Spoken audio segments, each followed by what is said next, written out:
আসসালামু আলাইকুম। আমি মোহাম্মদ বায়েজিদ শেখ মেকসামি থেকে বলছি। এই বিজিএস পেঁয়াজের বীজ লাল তিল এরা আমাদের কয়টা বীজ দিছিল। দেওয়ার পরে আমরা এই চারাটা দিছি মাঠে। মাঠে দেওয়ার পর দুর্যোগে চারাটা আমাদের অনেক ক্ষয়ক্ষতি হয়েছিল। হওয়ার পর কিছু চারা আমাদের ছিল, সেটা আমরা লাগাইছিলাম আপনার আধা শতক জমিতে লাগাইছি। আপনার কার্তিক মাসের 15ই, মানে এই 3 মাস 2.5 মাস চারার বয়স হওয়ার পর তাতেও আমাদের যে ফলন আল্লাহ দেখাইতেছে, তাতে ইনশাল্লাহ খুব ভালো। অনেকেই দেখে বলতেছে যে খুবই ভালো পেঁয়াজ হয়েছে, অনেকে লাগানো আগ্রহ হয়েছে। বা আমু এই পেঁয়াজ আশা করতেছি ফল যদি আমার বাঁচাই রাখে, তা আমি 2 পাখির আইটেম তো নেবই আশা করতেছি। এর প্রতি শতাংশে কম করে 4 মণ তো হবেই। আজকে আমার একজন পেঁয়াজ কোবাবার গেছে, সে বলতেছে ওই পেঁয়াজ আমি 1 পাখি লাগাবো, চারা দেবো। এরকম অনেকেই। আর ওইখানে যে মিটিং এ লোক আসবেন, দেখবেন যে এইখানে কতগুলো চাষি এই পেঁয়াজ লাগানোর জন্য আগ্রহী।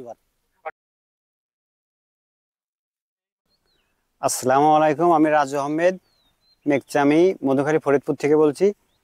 তো এখানে আমি উপস্থিত একটা কারণেই যে পেঁয়াজ চাষ করছি, গ্রীষ্মকালীন পেঁয়াজ, যেটা কিনা আমাকেও আশ্চর্যিত করেছে, পাশাপাশি আমার এলাকাবাসীকেও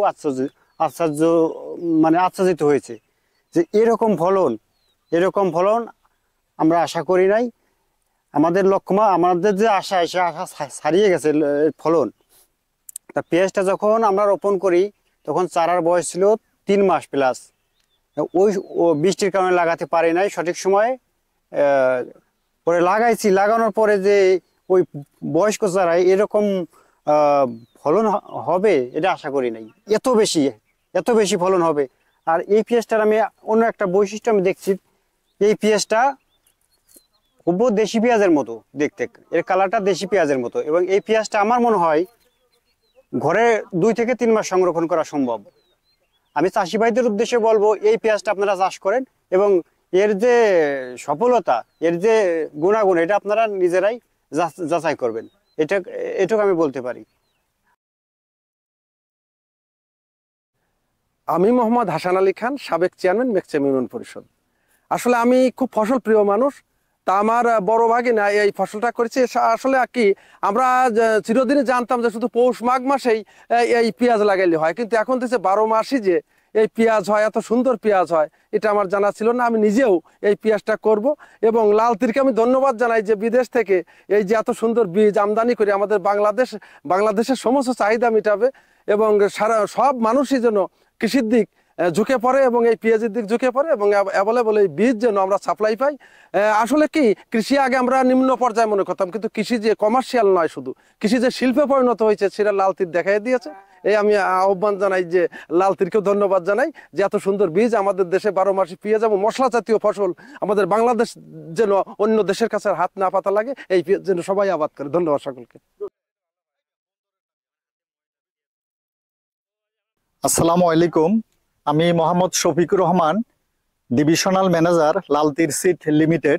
লালতীর কোম্পানির এতদিন যে সমস্ত বীজ কৃষক ভাইরা আবাদ করছে সেটি হলো শীতকালীন ভ্যারাইটি। বাংলাদেশে গ্রীষ্মকালে যে এত সুন্দর পেঁয়াজ হয়, এটি কৃষকেরা আজকে এই আমাদের নতুন ভ্যারাইটি লালতীর বিজিএস 403 দেখেই তারা অবাক। এক একটা পেঁয়াজের সাইজ গড়ে যদি আমি বলি প্রায় 200 থেকে 250 গ্রাম।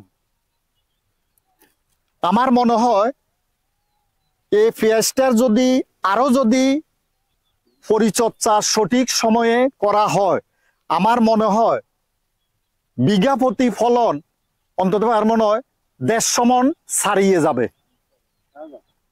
এবং কি আরো সবচেয়ে একটি ভালো গুণ হলো এই পেঁয়াজটি আমার মনে হয় এই সময়ও এটা সংরক্ষণ করা যাবে। আমার মনে হয় কমপক্ষে 2 থেকে 3 মাস সংরক্ষণ করা সম্ভব। আমরা এই সংরক্ষণের বিষয়ে আমরা আজকে এখান থেকে পেঁয়াজ নিয়ে আমরা এটা সংরক্ষণের ব্যবস্থা করব, দেখব আমরা এই পেঁয়াজটি কতদিন ভালো অবস্থায় থাকে। আসলে লাল তীর সিড লিমিটেডের মূল কাজ হলো অসম্ভবকে সম্ভব করা। পরিশেষে আমি বলবো, অন্ততপক্ষে এই গ্রীষ্মকালীন পেঁয়াজ যেহেতু আমরা গ্রীষ্মকালে আবাদ করে এটা রেজাল্ট ভালো পেয়েছি, এখন কৃষক ভাইদেরকে ইনশাল্লাহ আমরা সঠিক সময়ে বীজ দেওয়ার ব্যবস্থা করব। আমার মনে হয় কৃষক ভাইরা যদি এগিয়ে আসে তাহলে আমার মনে হয় আমরা ইন্ডিয়া থেকে আর 5 লক্ষ টন পেঁয়াজ আসলে এই টাকার বিনিময়ে আমরা কিনে আনতে হবে না। আমরা বাংলাদেশেই আমরা নিজেরা উৎপাদন করে আমরা বাংলাদেশের চাহিদা মিটাতে সক্ষম হব। আমি সর্বশেষ কৃষক ভাইদের দৃষ্টি আকর্ষণ করছি, আসুন আমরা সবাই মিলে এই দেশকে সামনের দিকে এগিয়ে নিয়ে যাই।